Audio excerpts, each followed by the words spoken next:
तो hello guys, क्या हाल चाल। उम्मीद करता हूँ बढ़िया होगे ना, आगे भी बढ़े रहना। तो आज तुम्हारा भाई वापस आया है काफी अमेजिंग एनिमे सीरीज लेकर। तो उम्मीद करता हूँ कि बाकी वीडियो की तरह तुम लोग इस पर भी अपना पैर दिखाओगे। चलो गाइस, वीडियो को शुरू करते हैं। तो इस वीडियो की शुरुआत में हमें एक लड़की को दिखाया जाता है। इसका नाम है मोमो और इसके साथ ही जो लड़का खड़ा है वो उसका बॉयफ्रेंड है। और ये लिच्चड़ सा लड़का मोमो से पैसा मांग रहा होता है उसे ही डेट करने के लिए। ये एक बेवकूफी वाला काम कोई बेवकूफी कर सकता है, पर इस बात से मोमो गुस्सा हो जाती है और उसे एक लात जड़ देती है। पर वो लड़का उल्टा उसे ही पीट देता है और ब्रेकअप कर लेता है। साथ ही वो वहां से चला भी जाता है। फिर हम देखते हैं मोमो यहाँ अपने क्लासरूम पर आकर रोना धोना कर रही होती है, क्योंकि वो लिच्चड़ सा लड़का उसका पहला बॉयफ्रेंड था। सही कहते हैं भाई, पहला प्यार हमेशा गलत इंसान से ही होता है। खैर छोड़ो, मोमो की फ्रेंड्स यहाँ पूछती हैं आखिर तुझे उस लिच्चड़ से लड़के में क्या पसंद आ गया था। ना वो स्मार्ट दिखता है ना वो अच्छा दिखता है, जो तू उसके लिए इतना रो रही है। मोमो बताती है कि वो उसे उसके फेमस स्टार कैन ताकाकुरा की तरह दिखता था। उसके बाद वो निराश होकर जा रही होती है और सोच रही होती है क्या मुझे पूरी जिंदगी कैन ताकाकुरा जैसा कोई लड़का नहीं मिलेगा। ये दुनिया कितनी ज्यादा जालिम है भाई। पर वो देखते ही क्लासरूम के अंदर कुछ लड़के एक बच्चे को परेशान कर रहे होते हैं। पर ये देखकर मोमो उस लड़के को हेल्प करने के लिए उसके साथ जाकर बैठ जाती है, जिससे वो बच्चे उसे परेशान करना बंद कर देते हैं और वो वहां से निकल जाती है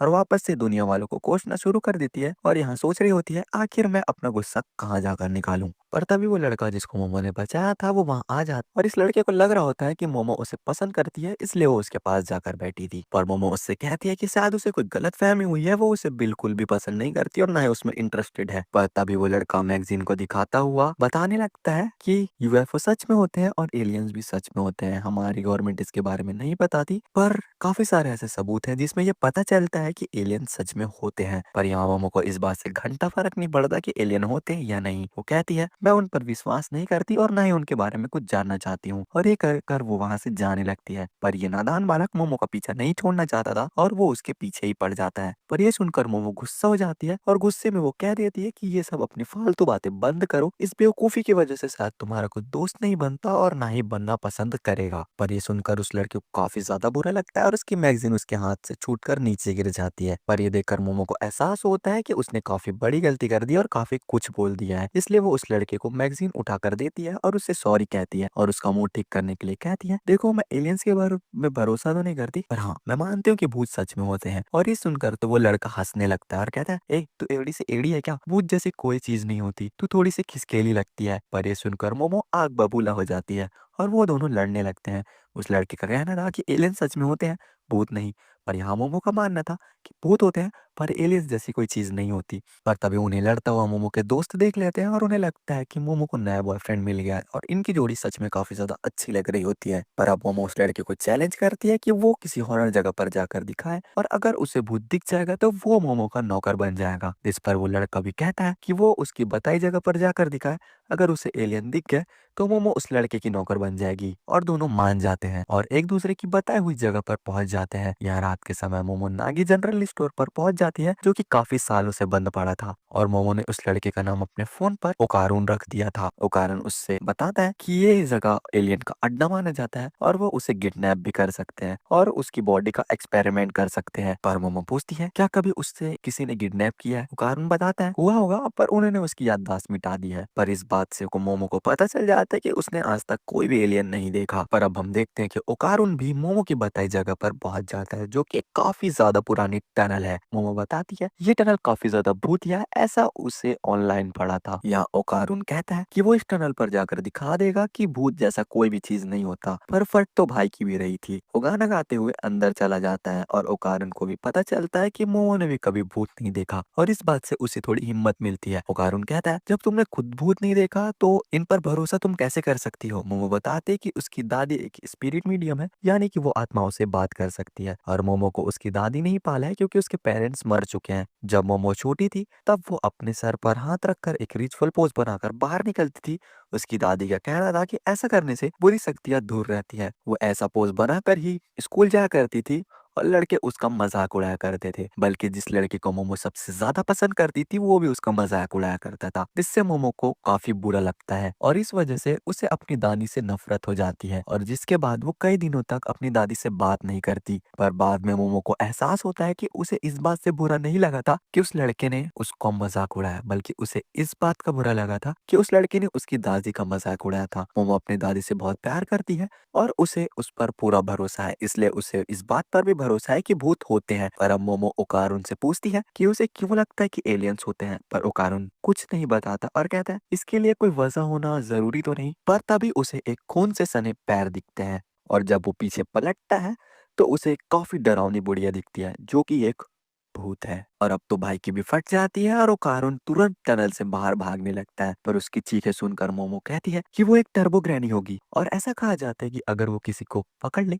तो वो उस पर कर्ज कर देती है। ओकारुन भागने की पूरी कोशिश करता है पर टर्बो ग्रैनी उस तक पहुंच जाती है और ओकारुन का कॉल कट हो जाता है। मोमो उसकी मदद के लिए वहां से निकलने लगती है पर 3 आदमी दिखते हैं उसे रोबोट जैसे खड़े हुए जो कि असल में एलियन से। मोमो दूसरी तरफ भागने की कोशिश करते हैं पर वो लोग तुरंत ही उसे पकड़ लेते हैं और उसके सारे कपड़े फाड़ देते हैं। मोमो को होश आता है तो उसके सारे हाथ पैर बंधे हुए थे। एलियंस उसे बताते हैं कि वो लोग सर्पोयंस है क्योंकि वो सर्पो प्लेनेट से आए हैं और इनकी जाति में बस मेल से होते हैं क्योंकि उनकी जनसंख्या बढ़ाने के लिए वो क्लोन टेक्नोलॉजी का यूज करते हैं और ये भी अब इंसानों की तरफ प्रोड्यूस करना चाहते हैं, इसलिए ये इंसानों के ऑर्गन्स यानी बनाना चुराने आए हैं। अब ये मोमो के साथ इंटरकोर्स करेंगे फिर रिसर्च करने के लिए उसके ऑर्गन्स निकाल लेंगे। पर मोमो उनसे कहती है कि वो उसे जाने दे। पर ये एलियंस अपने सर्कोनियंस पावर का यूज करने लगते हैं ताकि मोमो हिप्नोटाइज हो जाए। पर मोमो मेंटली काफी ज्यादा स्ट्रांग होती है और उनका पावर उन पर काफी कम असर करता है, सही से कहो तो नहीं करता है। वो लोग एक्सपेरिमेंट शुरू करने ही वाले थे पर तभी मोमो के मोबाइल पर फोन आता है। जब एक एलियंस उस फोन को देखता है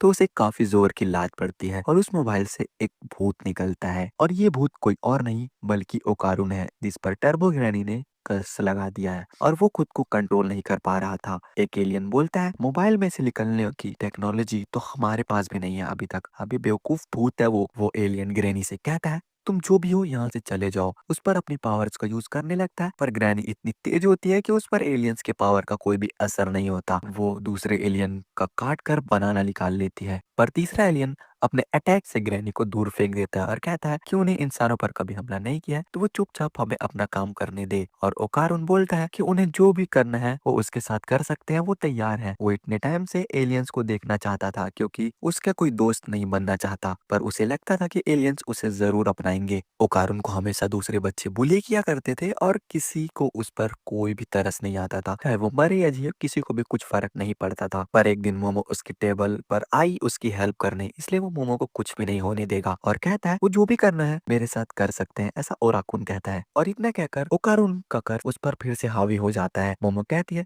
कि इन्हें दिखा दो कि तुम कितने असली मर्द हो। वो एलियन फिर से ओकारुन पर हमला करता है और ओकारुन हार मान जाता है। मोमो कहती है ये तो शुरू होने से पहले ही खत्म हो गया। और फिर एलियंस फिर से मोमो को हिप्नोटाइज करने लगते हैं और कहते हैं कि हमें मेल इंसानों से कोई मतलब नहीं।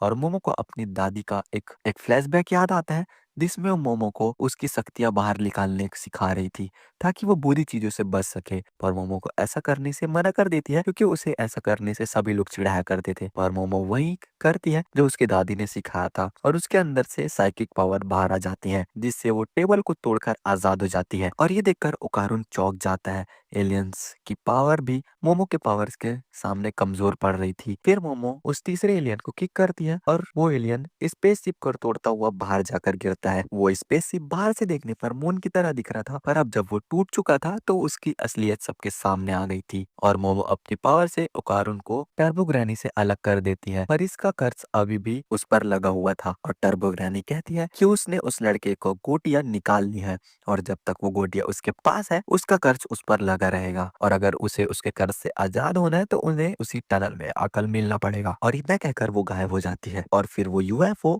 उस हॉस्पिटल की बिल्डिंग से टकराकर क्रैश हो जाता है। पर मोमो उराकुन को उससे पहले ही वहां से निकाल लेती है। अब दोनों को पता चल गया था कि एलियंस भी होते हैं और भूत भी। फिर ओकारुन खड़ा हो जाता है और टर्बो ग्रैनी की तरफ जाने लगता है क्योंकि उसे पता था कि अगर उसे इन सब चीज से आजाद होना है तो उसे टर्बो ग्रैनी को हराना पड़ेगा। पर ओकारुन अपने कपड़े उतार कर मोमो को दे देता है और घर जाने को कहता है पर मोमो कहती है कि वो भी उसके साथ चलेगी और उसके कपड़े उसे वापस कर देता है और उसके साथ चलने लगती है। पर ओकारुन कहता है फिर भी तुम ये कपड़े पहन लो, इससे मुझे फोकस करने में आसानी होगी। पर ये सुनकर तो मोमो का दिल गार्डन गार्डन हो जाता है और जोरों से धड़कने लगता है क्योंकि एक बार कैप्टा काकुरा ने भी यही डायलॉग दिया था। और अब मोमो उसका नाम पूछती है कि उसका नाम क्या है और ओकारुन अपना नाम कैप्टा काकुरा बताता है। और ये सुनकर तो मोमो के होश उड़ जाते हैं और उसके पीछे का यूएसओ भी ब्लास्ट हो जाता है और ये एपिसोड यहीं पर खत्म होता है। तो अगर पिछले एपिसोड में हमने देखा कि मोमो और ओकारुन का सामना भूत और एलियन से होता है। मोमो को 3 एलियंस किडनैप कर लेते हैं और उसके साथ इंटरकोर्स करने की कोशिश करते हैं ताकि वो लोग भी इंसानों की तरह प्रोड्यूस करना सीख जाए। पर ये ओकारुन के पीछे एक टर्बो ग्रैनी नाम की भूत पड़ जाती है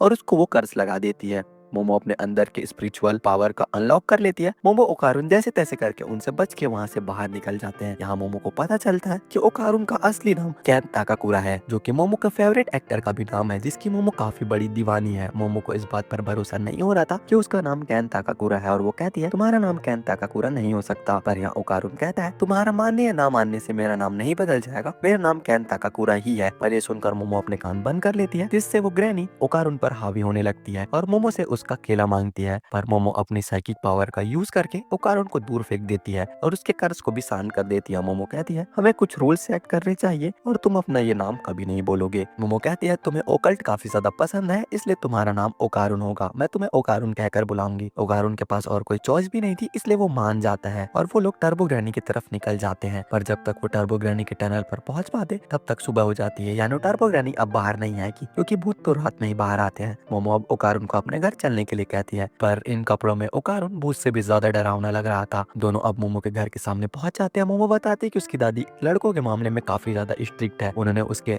एक्स को लगभग मार ही दिया था। पर ओकारुन जैसे ही गेट के अंदर कदम रखता है वो जलने लगता है और ये देखकर मोमो उसे अपने पावर से उठाकर नदी में फेंक देती है, जिससे वो बच जाता है। मोमो देखती है कि उसकी दादी ने गेट पर एक बैरियर लगाया हुआ है जिससे बुरी शक्तियां अंदर ना जा सके, और क्योंकि ओकारुन के अंदर टर्बो ग्रैनी की आत्मा है इसलिए उसने उसे रोक दिया। मोमो उससे माफी मांगती है और उस बैरियर को निकाल देती है और ओकारुन को वापस अंदर आने को कहती है, और अगर उसमें फिर से आग लगी तो वो अपनी पावर से उसे फिर से पानी में फेंक देगी। और फिर ओकारुन डरता हुआ अंदर आ जाता है और इस बार उसे कुछ नहीं होता। पर वो कहता है मुझे शरीर में गुदगुदी जैसी हो रही है। पर मोमो अब उसके बालों का मजाक उड़ाने लगती है जो कि दादी अम्मा जैसे हो गए थे। अब घर के अंदर आकर मोमो अपने दादी को आवाज लगाती है, पर शायद उसकी दादी घर पर नहीं थी। मोमो ओकारुन को अपने रूम पर ले जाती है और उसे बाहर ही रुकने को कहती है क्योंकि उसे कपड़े बदलने थे। लेकिन जैसे ही ओकारुन गेट बंद करता है तो टर्बो ग्रैनी उस पर हावी हो जाती है और वो दरवाजा खोल देता है। पर इस बात से मोमो गुस्सा हो जाती है, उसका कर्ज गायब करती है और उसे पीछे मुड़ जाने को कहती है। अपने कपड़े बदलने के बाद मोमो ओकारुन के लिए भी कपड़े ला कर देती है जो कि लड़की के थे, पर काम चल जाएगा। अब मोमो पूछती है तुम्हारा केला गायब हो चुका है ना? टर्बो ग्रैनी ने कहा था उसने तुम्हारा केला चुरा लिया है। ओकारुन अपने पैंट में चेक करता है तो सच में वहाँ उसका केला गायब हो गया था। मोमो अब मजाक में कहती है कि उसे भी देखना है, पर ओकारुन उसे साफ मना कर देता है। इस पर मोमो कहती है वहाँ कुछ है ही नहीं तो दिखाने में कैसी शर्म। पर ओकारुन कहता है कुछ हो या ना हो पर मैं तुम्हें नहीं दिखाऊंगा। ओकारुन अब मोमो पर गुस्सा करने लगता है कि ये सब उसी की वजह से हुआ, उसने उस गुफा में जाने का चैलेंज दिया था। इस पर मोमो कहती है अपनी फालतू की कहानियां सुनाने तुम ही आए थे। ओकारुन कहता है कि वो हमेशा से ही दोस्त चाहता था और जब मोमो उसके पास गई थी तो ओकारुन उस मौके को गंवाना नहीं चाहता था और इसलिए वो उसके पास बात करने पहुंच गया। पर आखिर में मोमो की दुनिया अलग है और मेरे जैसे लल्लू लड़के तुम जैसी लड़की से दोस्ती नहीं कर सकते, और उससे माफी मांगता है और कहता है जब सब कुछ खत्म हो जाएगा तो तुम मुझे इग्नोर कर सकती हो और ऐसा एक्ट कर सकती हो जैसे हम दोनों एक दूसरे से कभी मिले ही ना हो। पर ये सुनकर मोमो कहती है यही तुम्हारी सबसे बड़ी प्रॉब्लम है, खुद को खुद से ही कुछ भी सोच लेते हो, इसलिए तुम्हारा कोई दोस्त नहीं है क्योंकि तुम खुद को लोगों से दूर कर रहे हो। मोमो उससे कहती है कि वो उसे इग्नोर नहीं करेगी और वो सब कुछ ठीक होने के बाद ओकल्ट के बारे में काफी सारी बातें करेंगे। और ये सुनकर ओकारुन के आंखों में आंसू आ जाते हैं। मोमो उसको रोता देखकर कहती है कि वो उससे कुछ बोले। इस पर ओकारुन कहता है तू कितनी ज्यादा बदसूरत है, सामने वाले के मुंह पर उसकी बेइज्जती कर देती है। और ये सुनकर तो मोमो उससे लड़ने लगती है। तभी उनके घर की डोर बेल बजती है। ओकारुन कहता है लगता है तुम्हारी दादी घर आ गई। पर मोमो बोलती है उसने ये घंटी पहली बार सुनी है, उसकी दादी ने बताया था कि उसके घर में 2 घंटियां हैं, एक इंसानों के लिए और दूसरी आत्माओं के लिए। क्योंकि मोमो ने बैरियर हटा दिया था गेट पर से, इसलिए भूत उनके घर तक आ गए हैं। ओकारुन कहता है कि अब हम क्या करेंगे। इस पर मोमो कहती है कि वो तालिस्मान वापस लगा देंगे जिससे भूत जल जाएगा। ओकारुन कहता है ऐसे तो मैं भी जल जाऊंगा। जिस पर मोमो कहती है कि तुम थोड़ी देर के लिए बाहर चले जाना। ये दोनों अब पीछे के रास्ते से बाहर निकलते हैं और देखते हैं कि काफी ज्यादा काले बादल छाए होते हैं आसमान में, जैसे कि रात हो गई है। घर के चारों तरफ एक दीवार बन गई थी, यानी अब वो बाहर नहीं जा सकते, और गेट भी दीवार के अंदर सील हो गया था और काला धुआं फैल रहा था जिससे मोमो के नाक से खून निकलने लगता है और ओकारुन की भी हालत खराब हो रही थी। तभी उन्हें एक मॉन्स्टर दिखाई देता है जो कि कहता है तुम लोग बुरे लोग हो और तुमने वादा तोड़ दिया। इतना कहकर वो उन दोनों पर अपने जोरदार मुक्के से हमला करता है। लेकिन वो दोनों सामने से हट जाते हैं और बच जाते हैं। अब चिल्लाते हुए उनसे दूर भागने लगते हैं और वो मॉन्स्टर कहता है कि मुझे अपना केला दे दो। ये दोनों घर के पीछे छिप जाते हैं और मोमो कहती है कि ये किस तरह का भूत है। इस पर ओकारुन कहता है ये कोई भूत नहीं बल्कि एलियन है। वो उसके कॉलर को देखकर पहचान गया कि वो एक फाइट बूट्स नाम का एलियन है। इन्हें सबसे पहले अमेरिका में फाइट बूट सिटी में देखा गया था। ये एलियन 3 मीटर लंबे होने के लिए जाने जाते हैं। पर अब मोमो को समझ नहीं आ रहा था कि आखिर भूत वाली घंटी एलियंस कैसे बजा सकते हैं। करुण कहता है स्टडी के हिसाब से जो लोग आत्माओं को देख सकते हैं वो लोग एलियन भी देख सकते हैं। मोमो कहती है शायद ये एलियन उनके कल वाले एलियंस के दोस्त हैं और अगर उन्होंने जल्दी कुछ नहीं किया तो वो लोग इस काले धुएं से ही मारे जाएंगे। जो कि एलियन निकल रहा था और मोमो अपने पावर्स का यूज नहीं कर सकती थी क्योंकि ओकारुन का कर्ज को दबाए हुए थी। वो ओकारुन कहता है मोमो तुम कर्ज को आजाद कर दो, मैं उस एलियन से लड़ूंगा। वो पूछती है कि तुम्हें अचानक से क्या हो गया, जिस पर ओकारुन कहता है कि मुझे एलियन से डर नहीं लगता मोमो, बस उसका फिजिकल कर्ज आजाद करना जिससे उसकी मानसिक संतुलन बने रहे। एलियन उन्हें ढूंढ लेता है और उन्हें फिर से भागना पड़ता है। मोमो कहती है वो अपने पावर को कंट्रोल करने में उतनी अच्छी नहीं है। तो ओकारुन उससे कहता है लेकिन तुम्हें ऐसा करना होगा। मोमो मान जाती है और ओकारुन ग्रेनी वाले लुक में काफी ज्यादा ओपी लग रहा होता है। तभी एलियन उस पर हमला कर देता अपने बड़े से हाथ से, पर ओकारुन ट्रांसफॉर्म हो चुका था और वो मोमो को बचा लेता है। अब ओकारुन बिल्कुल ही बदल चुका होता है और वो काफी कूल तरीके से कहता है कि ये पावर काफी कमाल की है, पर मैं अभी डिप्रेशन में हूँ इसलिए मेरा दिमाग बिल्कुल ठंडा है और मैं काफी ज्यादा कंट्रोल में हूँ। मोमो को समझ नहीं आ रहा होता कि अचानक से इतना बदल कैसे गया। ओकारुन माफी मांगता है और कहता है सॉरी मैं एक अजीब लड़का हूँ, जो कि केंता काकुरा का फेमस लाइन है। मोमो से कहती है कि ये लाइन मारना बंद करो। तभी वो एलियन उनके पास आकर उन्हें अपने हाथों से कुचलने की कोशिश करता है, पर ओकारुन का शरीर अपने आप ही वहां से हट जाता है और उस एलियन की उंगली को अपने दांतों से काट कर अलग कर देता है। यही ग्रैनी की असली पावर है। वो इतना तेज हो गया था कि मोमो उसे देख भी नहीं पा रही थी, पर वो अचानक ही खून की उल्टियां कर देता है। वो एलियन ओकारुन को फिर से कुचलने की कोशिश करता है, पर मोमो अपनी पावर से उसे अपनी तरफ खींच लेती है। वो मोमो से माफी मांगता है कि कर्ज का पावर उसकी बॉडी झेल नहीं पा रही है। पता नहीं वो अब इस एलियन को कैसे हरा पाएंगे। वो नोटिस करती है कि एलियन एक सुमो रेसलर है, तो अगर उन्होंने उसके हाथ को जमीन पर टच करा दिया तो वो लोग जीत जाएंगे। वो लोग उसके पैरों पर अटैक करने का सोचते हैं ताकि उसे नीचे गिरा सके। और राकुन वापस ग्रैनी में ट्रांसफॉर्म हो जाता है और वो दोनों उस पर पैरों पर हमला करने के लिए भागने लगते हैं। तो कारुन बिजली की रफ्तार से एलियन के पैरों को तोड़ देता है। मोमो भी अपनी पावर से उसे गिरा देती है और उसका एक हाथ जमीन पर छूते ही वो खत्म हो जाता है। पर वो एलियन अपने और 2 पैर उगा लेता है और दूसरे हाथ से मोमो को उल्टा दीवार पर मार देता है। लेकिन फिर भी मोमो ओकारुन के कर्ज को आजाद नहीं होने देती और ये एलियन को चीटर कहती है। वो एलियन अब बार बार मोमो को मारने लगता है और ओकारुन चिल्लाते हुए कहता है कि वो उसके कर्ज को आजाद कर दे। वो मोमो से भीख मांगता हुआ कहता है कि उसके कर्ज को आजाद कर दे वरना वो मर जाएगी। और अब तक एलियन ने दीवार पर काफी ज्यादा गहरा छेद कर दिया था। असल में मोमो का प्लान था कि वो गेट से बाहर निकल जाए और वो अभी टेक्निकली गेट से बाहर निकल चुकी थी। मोमो अब ओकारुन को अपने पावर से खींच लेती है और उसे बैरियर को वापस उस गेट पर लगा देती है, जिससे वो एलियन जलकर खत्म हो जाता है। ये दोनों अब वापस असली दुनिया में आ गए थे और सब कुछ नॉर्मल हो गया था। वो लोग चैन की सांस लेते हैं, पर अभी भी ओकारुन का कर्ज मोमो के बिना कंट्रोल में नहीं था। मोमो कहती है कि ओकारुन को हेयर स्टाइल थोड़े बदल गई थी। मोमो कहती है कि ओकारुन का हेयर स्टाइल काफी ज्यादा बदल गया है, पर अब थकने की वजह से मोमो बेहोश हो जाती है और टर्बो ग्रैनी पूरी तरह ओकारुन पर हावी हो जाती है। और तो पिछले एपिसोड में हमने देखा था कि मोमो ओकारुन को लेकर अपने घर आ जाती है, जहाँ पर एक एलियन उन दोनों पर ही हमला कर देता है। पर मोमो अपना दिमाग लगाकर आखिरकार उस एलियन को हरा देती है, पर वो थकने की वजह से बेहोश हो जाती है और उसके बेहोश होने की वजह से ओकारुन का कर्ज उस पर हावी होने लगता है और वो टर्बो ग्रैनी में ट्रांसफॉर्म हो जाता है। इसके बाद हम टीवी प्रोग्राम को देखते हैं, जहाँ एक दिदोरिया नाम की साइकिक आई होती है,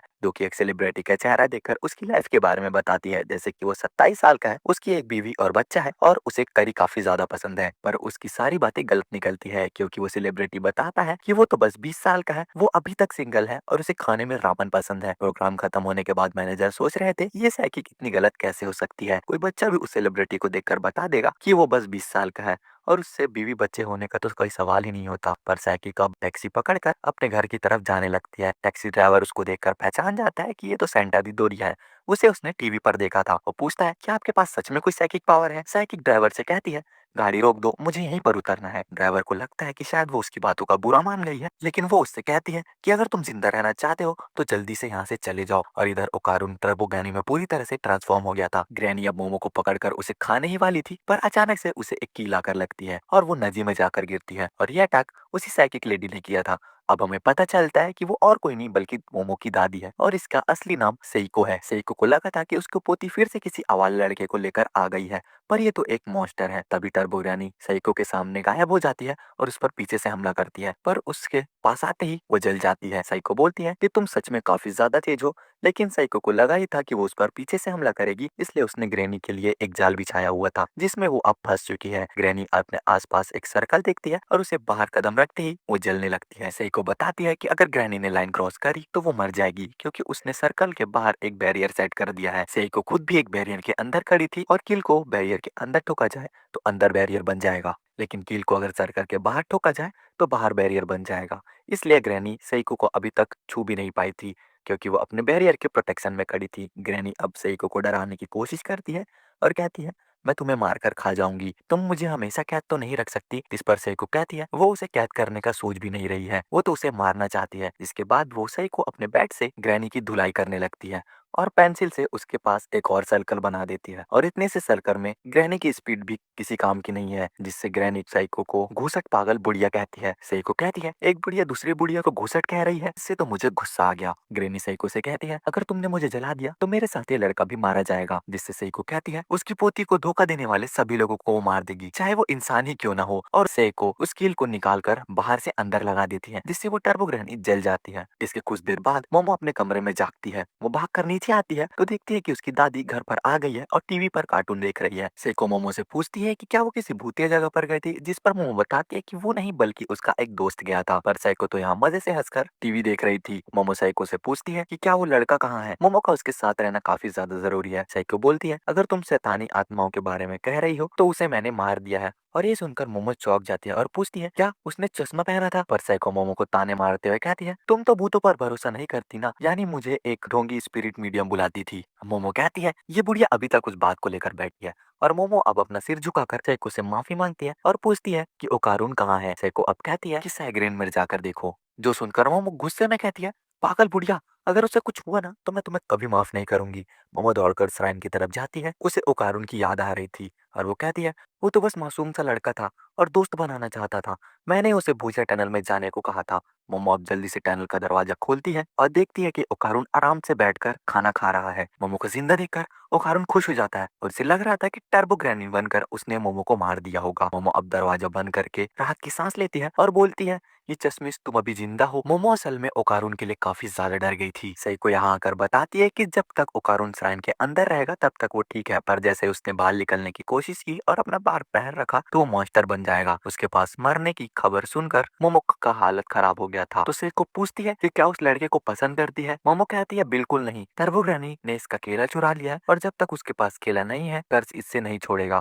इसलिए वो उसकी जिम्मेदारी है और इसीलिए वो उसकी मदद करना चाहती है। मोमो ये भी बताती है कि वो अब साइकिक पावर यूज कर सकती है। वो एक यूएफओ में फंस गई थी और वही उसने अपनी पावर अनलॉक कर ली। ये सुनकर सेइको कहती है यूएफओ जैसी कोई चीज नहीं होती। मोमो कहती है कल तक मैं भी यही सोच रही थी। सेइको बताती है कि टर्बो ग्रैनी बहुत खतरनाक है, पुराने समय में इसे 100 किलो की ग्रैनी भी कहा जाता था और उसने पूरे देश में डर का माहौल फैलाया हुआ था। सेइको जब तक पता चला कि ग्रैनी टनल में रहने लगी है तो वो उसे देखने के लिए गई थी, पर वो टनल के आसपास भी नहीं जा पाई क्योंकि उस जगह पर स्पिरिचुअल पावर बहुत ज्यादा था। सेइको अब रिलेशन बाउंड स्पिरिट के बारे में बताती है। ये स्पिरिट जो कि एक ही लोकेशन पर रहती है और उस लोकेशन में उनका गहरा रिश्ता होता है, यानी कि वो उस इलाके में सबसे ज्यादा पावरफुल होती है। और ऐसा ही एक लोकेशन बाउंड स्पिरिट सेइको उस टनल में महसूस किया था। इसका मतलब टर्बो ग्रैनी और लोकेशन बाउंड स्पिरिट्स आपस में मिले हुए हैं और उनसे लड़ना नामुमकिन है। इसलिए सेइको मोमो से कहती है कि वो इस लड़के को भूल जाए और अपनी पुरानी लाइफ में वापस चले जाए। पर मोमो सोचती है कि क्या उसकी जगह अगर केंता का पूरा होता तो वो भी यही करता। जब मोमो किसी भी फैसले को नहीं ले पाती तो वो केंता का पूरा की तरह सोचती है अगर केंता का पूरा मोमो की जगह होता तो कारून को जरूर बचाता, इसलिए वो भी यही करेगी। पर सेइको फिर से मोमो को चिढ़ाने लगती है कि तुझे तो प्यार हो गया पगली, जिस पर मोमो कहती है अरे मैं एक्टर केंता का पूरा की बात कर रही थी। सेइको अब कहती है अगर ग्रेनी को हराना है तो उसके साथ पकड़म पकड़ाई खेलनी होगी। उसे अपनी स्पीड पर काफी घमंड है, अगर तुमने उसे पकड़म पकड़ाई में चैलेंज करके हरा दिया तो वो जरूर हार मान जाएगी। अब लोकेशन बाउंड स्पिरिट का इलाका पूरा ये शहर है तो उसे ग्रेनी को भगाते हुए शहर के बाहर लाना होगा, तो अब थोड़ी कमजोर हो पाएगी वो और फिर शायद तुम लोग उसे हरा पाओगे। मोमो पूछती है कि जैसे बैरियर उन्होंने अपने घर पर लगाया है वैसा ही वो टनल के बाहर नहीं लगा सकते क्या। को बताती है कि तालिस्मान को उनका पावर उस जगह के देवता से मिलता है और हर जगह का देवता अलग होता है। जैसे कि साइको का शहर से बाहर ही निकलते वो यूजलेस हो जाएगी। ये शहर साइको का इलाका है। अब ग्रेनी को हराने के लिए बस एक ही रास्ता है, पकड़म पकड़ाई खेलना। और ओकारुन आज ही ट्रेनिंग शुरू कर देगा तो जरूर ग्रेनी को हरा देगा। ओकारुन कहता है चलो किसी को तो याद आया कि मैं भी यहाँ पर हूँ। मोमो कहती है कि ओकारुन में बिल्कुल भी स्टेमिना नहीं है और मोमो हमेशा ही उसका पास रहना पड़ेगा, तभी उसका कर्ज कंट्रोल में रहेगा। जिससे साइको ओकारुन से कहती है मोमो को अपने कंधे पर उठा लेना। ओकारुन कहता है कि कर्ज मोड में भी उसकी पावर बस डबल होती है। रिको कहती है कि आज से ही जिम करना शुरू कर दो, हर एक्सरसाइज 100 बार करो। मोमो भी अपना साइकिक पावर को बढ़ाना पड़ेगा। इसके अलावा साइको उसकी कोई मदद नहीं कर सकती। वो इन्हें सोने के लिए कहती है ताकि वो कल सुबह से ट्रेनिंग शुरू कर सके और इतना कहकर वो चली जाती है। ओकारुन मोमो से कहता है तुम्हारी दादी तो काफी ज्यादा जवान है। ओकारुन अब मोमो से माफी मांगता है कि उसने एलियन की लड़ाई में ज्यादा कुछ नहीं किया और वो उससे प्रॉमिस करता है कि नेक्स्ट टाइम वो लड़ाई में जरूर मदद करेगा और उसे डिसअपॉइंट नहीं करेगा। तो इसलिए वो प्लीज उसकी दोस्त बनी रहे। वो कहती है ऐसा कुछ नहीं है, तुम ज्यादा सोच रहे हो। उस पर ओकारुन चिल्लाते हुए कहता है तो फिर ये मेरे मुंह पर दरवाजा बंद करने का क्या मतलब है। और वो दोनों लड़ने लगते हैं। उसके बाद ओकारुन ट्रेन में ही सो जाता है। अगली सुबह को टीवी पर न्यूज देख रही थी कि उस सेलिब्रिटी की पोल अब खुल चुकी है, इसके बारे में साइको ने बताया था। और वो सच में 27 साल का है और उसकी बीवी और बच्चे भी हैं। यानी कि साइको उसके बारे में सब सही कह रही थी और अब न्यूज चैनल पर उसकी ही बात चल रही थी। मोमो अब ओकारुन के लिए चाय लेकर जाती है पर ओकारुन को तो काफी जोर से प्रेशर बन रहा था और वो उसे बाथरूम जाना था। और मोमो ओकारुन को बीच अगर कोई भी दीवार या कुछ भी आता है तो उसकी पावर काम नहीं करती, यानी कि ओकारुन को भागते हुए देखना पड़ेगा। और वो दोनों ही ये नहीं चाहते थे। साइको मोमो से पूछती है कि वो इस कर्ज को कंट्रोल कैसे करती है, जिस पर मोमो बताती है कि ओकारुन के आसपास उसे एक ऑरा दिखता है और जब वो उस ऑरा को अपने हाथों से दबाकर छोटा कर देती है तो कर्ज काबू में रहता है। वो सभी में किसी तरह का ऑरा होता है, पौधों में, पेड़ पत्तों में, सभी में। और इन्हीं ऑरा को वो पकड़कर इधर से उधर करती है, लेकिन वो बस एक छोटी एरिया में। वो बताती है कि जब उसका पावर अंदर जागी थी तो वो काफी ज्यादा शक्तिशाली थी, जैसे वो चाहे जो कर सकती है। लेकिन अब ऐसा नहीं है, वो छोटे मोटे चीजें ही कर सकती है। सेको अब मोमो को अपनी आंख बंद करने के लिए कहती है। सेको अब मोमो को अपनी आंखें बंद करने को कहती है और उसे कहती है तुम्हें बस अपनी आंखों पर नहीं बल्कि बाकी सेंसेस से भी ऑरा को फील करना चाहिए। मोमो ऐसा करने का ट्राई करती है पर अकुरन ट्रांसफॉर्म हो जाता है। कारुन कहता है कि उसे अब बर्दाश्त नहीं हो रहा और वो अपना माल मसाला यहीं पर गिरा देगा। कारुन किसी दूसरे के घर में घुसने लगता है तो उसे मोमो मना करती है। वो भाग कर मोमो के घर में घुसता है और हल्का होने लगता है। और ये करते हुए मोमो को उसे देखना पड़ता है, जिस पर ओकारुन को काफी ज्यादा शर्म आ रही थी और वो कहती है उसे जल्दी ही इस कर्ज से आजाद होना है। को कहती है जब मोमो ने अपनी पावर अनलॉक की थी तो वही उसकी असली पावर थी और वो अब सील हो चुकी है। और मोमो को ट्रेनिंग करके उस पावर को बढ़ानी होगी, जिसमें काफी समय लगेगा। अब अचानक से मोमो देखती है कि बाथरूम के अंदर ग्रैनी आ गई है, जिसने सबको फ्रीज कर दिया है और सेइको के नाक से खून निकल रहा था। ग्रैनी मोमो को कहती है कि ओकारुन के थ्रू वो उससे बात कर रही है और उसका कर्ज एक वायरस की तरह है, जिससे ओकारुन देखेगा वो ग्रैनी उसे मार सकती है, जैसे मोमो की दादी को भी। और मोमो को उस ग्रैनी से मिलने उस टनल में आना होगा और वो ओकारुन के आसपास के सभी लोगों को मारना शुरू कर देगी। इसके बाद ग्रैनी चली जाती है और अब नॉर्मल हो जाता है सब कुछ। फिर साइको का होश आता है और वो देखते हैं कि उसके नाक से खून निकल रहा है और उसने घर के तलिस्मान भी जल चुका है। मोमो उसे सब कुछ बताती है और रात को जाने से पहले साइको उन दोनों को एक खास तरह का कपड़ा पहनाती है, क्योंकि उन दोनों को भूतों से लड़ने में मदद करेगा। ये कपड़े थोड़े ओल्ड फैशन थे। जाने से पहले साइको मोमो को गले लगाती है और कहती है अपना ध्यान रखना और जिंदा वापस आना।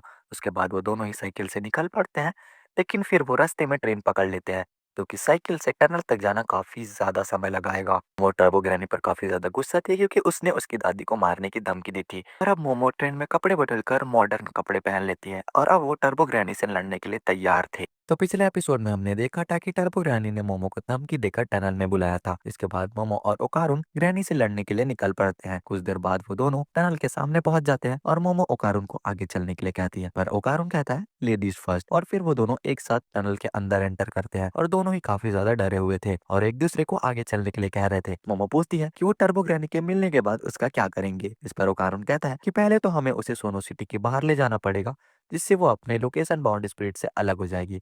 उसके बाद हम उसे आसानी से हरा देंगे। मोमो कहती है कि हमने उस इतने बड़े एलियन को हराया था तो हम उस बुढ़िया को भी हरा ही देंगे। तभी इनको नजर आता है सामने, जहाँ एक बड़े से ग्रैनी की मुंडी उसे दिखाई देती है। वो दोनों यहाँ से भागने के लिए पीछे पलटते हैं तो देखते हैं कि दूसरी तरफ भी उसी की मुंडी थी। उसने दोनों तरफ से इन्हें घेर लिया था। ग्रैनी अब इनके करीब आने लगती है तो मोमो अपने बैग से कुछ बेसबॉल बैट्स निकालकर उसकी तरफ फेंकती है, लेकिन ग्रैनी अपने आंखों से उन्हें खा जाती है। ओकारुन अब मोमो से कहता है कि वो उसे कर्स मोड से आजाद कर दे ताकि वो ग्रैनी से लड़ सके। मोमो मान जाती है, जिससे वो कारून अपने मॉन्स्टर वाले रूप में ट्रांसफॉर्म हो जाता है और इस रूप पे वो हमेशा मनुष्यत वाली बात करता है। जैसे वो कहता है, आज मैं मारा जाऊंगा। वो कारून अब ग्रैनी की तरफ आगे बढ़ने लगता है पर अचानक से ही वापस इंसान बन जाता है। मोमो को समझ नहीं आता कि ये सब कैसे हुआ। उसे वो कारून के अंदर कोई भी भूत वाला ऑरा फील नहीं हो रहा था। अब ग्रैनी कहती है कि मैंने तुम्हारा केला वापस कर दिया है, जिससे तुम्हारे अंदर कोई भी कर्स नहीं है। उसे लगा नहीं था कि वो कारून उसके पावर्स की वजह से ट्रांसफॉर्म हो जाएगा, पर अब वो अपने पावर्स किसी को यूज करने नहीं देगी और वो दोनों को कच्चा चबा जाएगी। ग्रैनी का दोनों सर अब उनकी तरफ आगे बढ़ने लगता है, पर मोमो को अपनी दादी की बात याद आती है। तब ग्रैनी को अपने भागने की स्पीड पर बहुत ज्यादा घमंड है, तो इन्हें उसे उकसाना होगा। मोमो अब ऐसा ही करती है और कहती है, तुम्हारा नाम तो टर्बो ग्रैनी है ना, तो एक रेस हो जाए। और ये बात सुनकर ग्रैनी अब अपने नॉर्मल रूप में आ जाती है और कहती है उससे मोमो का चैलेंज मंजूर है और उससे कोई रेस में नहीं हरा सकता, और वैसे भी वो जब चाहे उन्हें खा सकती है। ग्रैनी अब उनसे रेस के नियम पूछती है, इस पर मोमो बताती है कि वो पकड़म पकड़ाई खेलेंगे। अगर ग्रैनी ने उन्हें पकड़ लिया तो वो जीत जाएगी। फिर मोमो उसे 10 मिनट तक गिनने के लिए कहती है ताकि वो दोनों यहाँ से भाग सके, और ये नियम ग्रैनी को मंजूर था और उसे पूरी ईमानदारी से निभाने होंगे। पर वो अब चीटिंग करेगी तो उसका नाम बदनाम होगा। ग्रैनी कहती है, मुझे भी रूल्स तोड़ने वाले बिल्कुल पसंद नहीं। अब मोमो ओकारुन को लेकर तेजी से टनल के बाहर भागने लगती है और ग्रैनी गिनती शुरू करती है। ओकारुन कहता है, अब तो हम बच जाएंगे। मोमो तुम तो जीनियस हो। तब ये सुनते हैं कि ग्रैनी ठीक से काउंट नहीं कर रही और उसे ठीक से काउंट करना आता ही नहीं। वो सीधा 1 मिनट से 3 मिनट ऐसे गिन रही थी और तुरंत ही 10 मिनट बोल देती है और काफी सारे हाथों से मोमो को पकड़ लेती है और कहती है, इसके 10 मिनट तो पूरे हुए, अब तुम्हारी बारी। और वो फिर से 10 गिनने लगती है। ओकारुन कहता है कि वो गिनती करने में चीटिंग कर रही है और नियम का पालन नहीं कर रही, जिस पर ग्रैनी कहती है कि तुमने 10 मिनट तक गिनने के लिए कहा था, पर कैसे गिनना है ये नहीं कहा। फिर वो फिर से 10 मिनट तक पहुंच जाती है और ओकारुन को पकड़ लेती है, पर जान बचाने के लिए वो ग्रैनी के छाती पर काट लेता है, जिससे उसे काफी ज्यादा दर्द होता है। ओकारुन ग्रैनी को छोड़ने का नाम ही नहीं ले रहा था और ग्रैनी भी समझ नहीं पा रही थी कि वो ओकारुन से दूर क्यों नहीं जा पा रही। वो समझ जाती है कि ओकारुन के कपड़ों की वजह से ऐसा हो रहा है। वो वापस भूत में ट्रांसफॉर्म होकर ओकारुन के कर्ज कर देती है और उसके सारे कपड़े फाड़ देती है। ग्रैनी पूछती है कि तुम किसी जादूगर के रिश्तेदार हो क्या। वो अब फिर से मोमो को खाने के लिए आगे बढ़ती है, लेकिन उसे अचानक से ऐसा फील होता है जैसे कोई उसे अपने हाथों से दबा रहा हो, और ये और कोई नहीं बल्कि मोमो कर रही थी। भले वो उसे ना देख सकती हो, लेकिन वो उसके ऑरा को महसूस कर सकती है और उसे ही वो अपने हाथों से दबा रही थी और उसे वो ओकारुन के अंदर सील कर देती है और ओकारुन भी मोमो को आजाद करा लेता है। मोमो ग्रैनी से कहती है कि हमने तुम्हें पकड़ लिया है बुढ़िया, अब हम तुम्हें टॉर्चर करेंगे। पर तभी दीवार तोड़कर उनके सामने एक बड़ा सा केकड़ा आ जाता है, जो कि असल में वही लोकेशन बाउंड स्पिरिट था। वो केकड़ा सब कुछ तोड़ता हुआ उसके पीछे पड़ जाता है और ये दोनों वहां से सड़क पर भागने लगते हैं।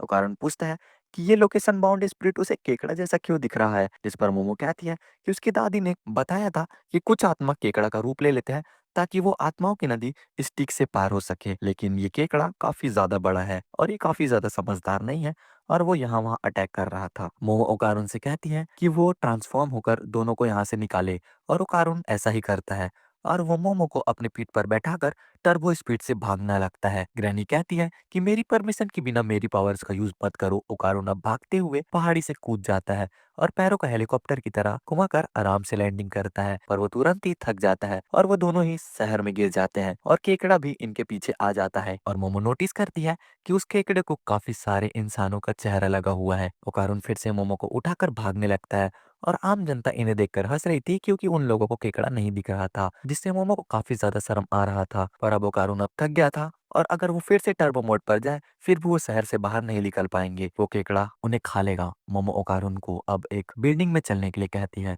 क्योंकि शायद इतनी छोटी सी जगह में वो केकड़ा नहीं आ पाएगा, लेकिन वो फिर भी सब कुछ तोड़ता हुआ उन तक पहुंचने लगता है और आम लोगों को लगता है कि बिल्डिंग में धमाका हो गया है।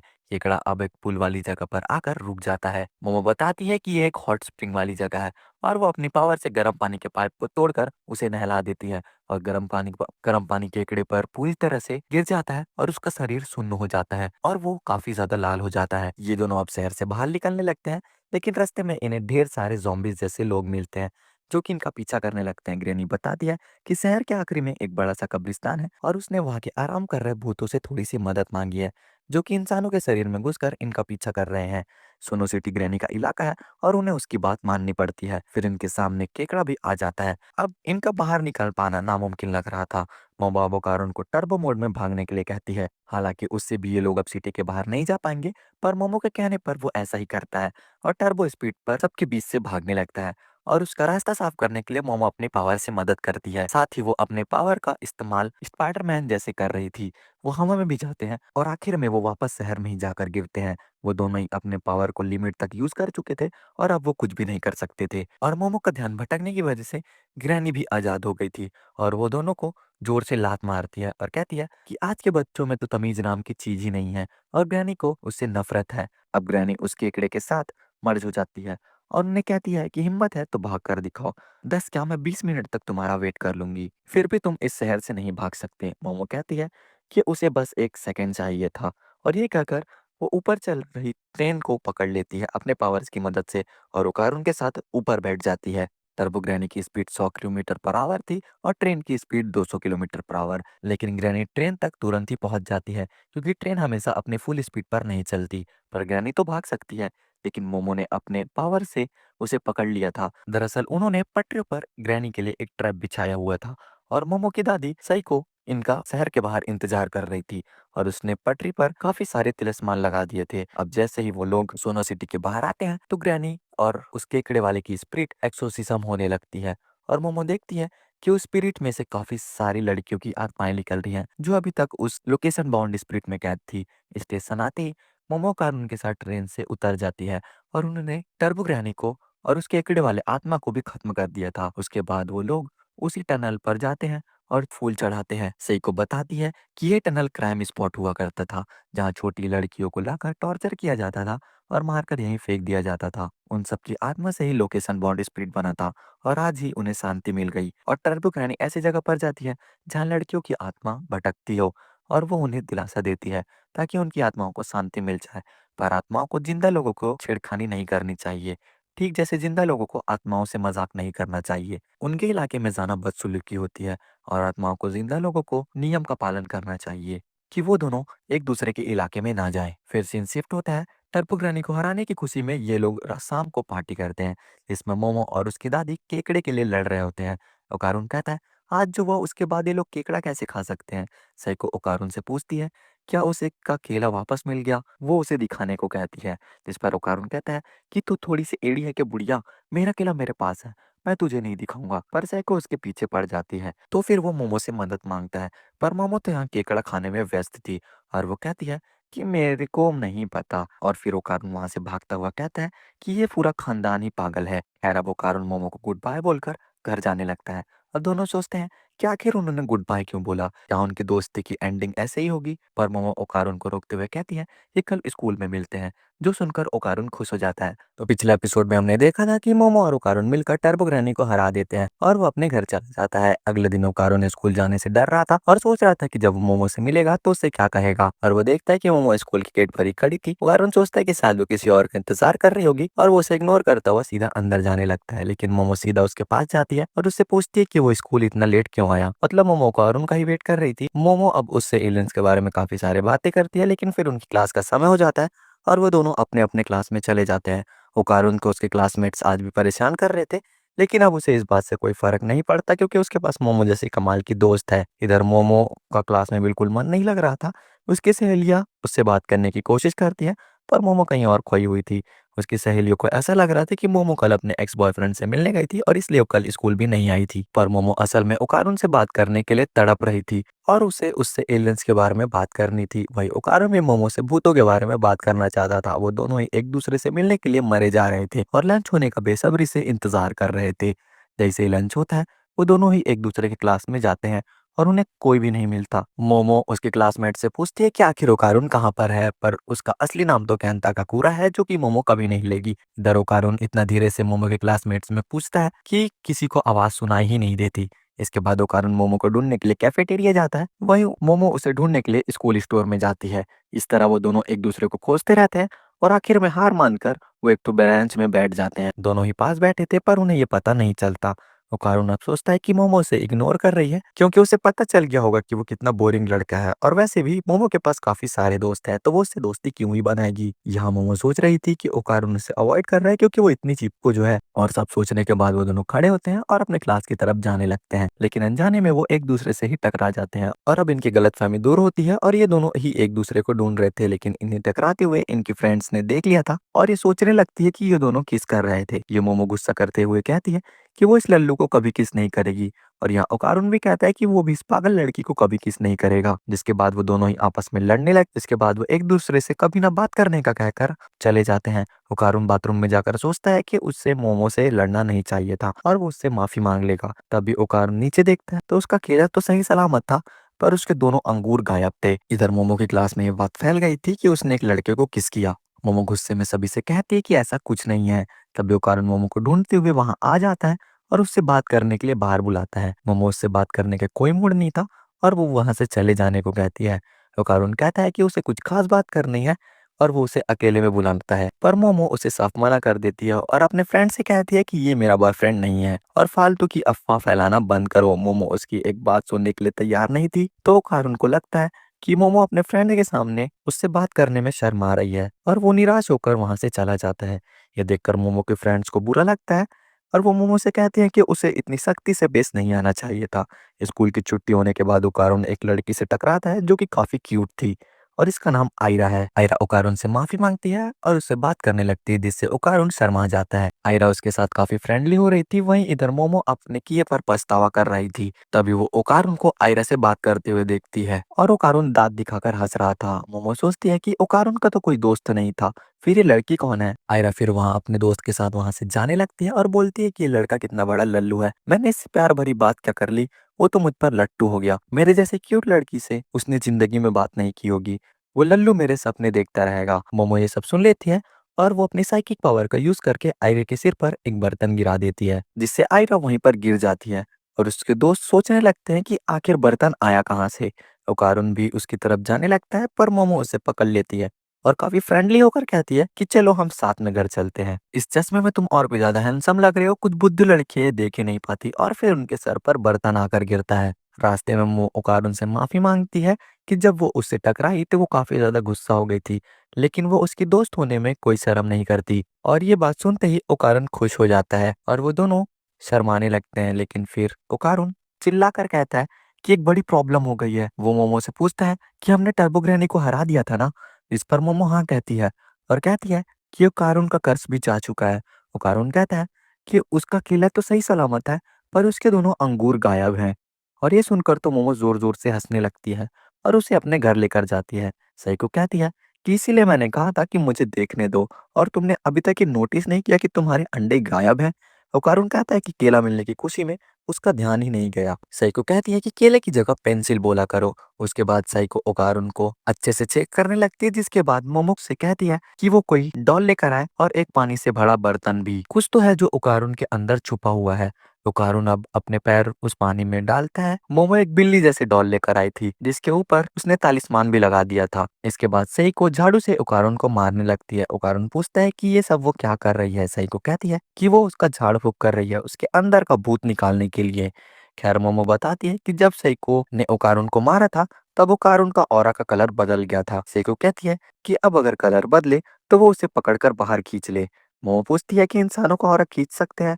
सईको कहती है ओकारुन के अंदर तो दूसरी चीज की ऑरा है, वो उसे खींच सकती है। सेइको अब फिर से ओकारुन के सिर पर मारने लगती है और मोमो भी तैयार हो जाती है। जैसे ही वो ओकारुन को मारती है, मोमो उसका ऑरा खींचकर बाहर निकाल देती है, पर मोमो कहती है कि ऑरा बाहर आते ही गायब हो गया। तभी इनकी नजर डॉल पर जाती है, जो कि तालिस्मान भी जल चुकी थी, और अचानक से ही डॉल में जान आ जाती है और वो कमरे से बाहर भागने लगती है। तीनों उसे ढूंढने लगते हैं। फिर मोमो अपनी साइकिक पावर का यूज करके उसके ऑरे को सेंस कर लेती है और फिर उस डॉल को पकड़ लेती है।